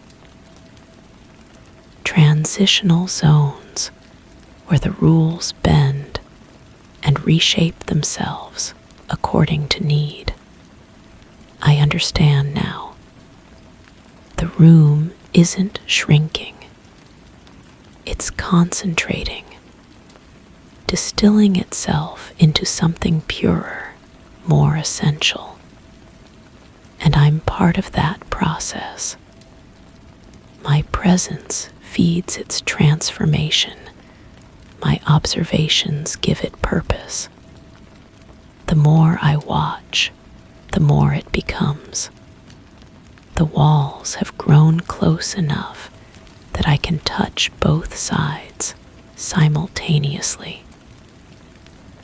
My fingertips brush against the layered surfaces, feeling the warmth and pulse of whatever lies beneath. The mirror shows empty space where I should be, but I can feel myself becoming part of the room's new architecture. I've stopped trying to measure. Numbers are meaningless when reality operates on different principles. The room is exactly the size it needs to be, and I fit perfectly within its compressed embrace. My journal entries have become part of the walls themselves, words flowing across the surface like living tattoos. The whispers are my own voice now, speaking to whoever discovers this space after me, warning them or welcoming them. I can no longer tell the difference. The room breathes with my rhythm, pulses with my heartbeat. We've become synchronized, symbiotic. I can see through the walls now, into other rooms undergoing their own transformations. A kitchen where the cabinets multiply, but the space remains constant. A bathroom where the mirror reflects infinite versions of the same face. A hallway that extends in both directions simultaneously. We're all connected, all part of the same vast organism, disguised as architecture. The room is no longer growing closer. It has arrived at its destination, and I am both passenger and pilot. The walls embrace me like old friends, and I embrace them in return. We've found the perfect balance between space and inhabitant, between container and contained. The whispers have stopped. There's no need for them anymore. The room speaks directly through my thoughts, and I respond through my presence. We've become fluent in each other's language, comfortable in each other's space. I should be frightened, but fear requires distance, and distance no longer exists here. There's only the perfect, compressed moment of transformation, where what was becomes what is, and what is becomes what will be. The walls are no longer growing closer. They've arrived exactly where they were always meant to be.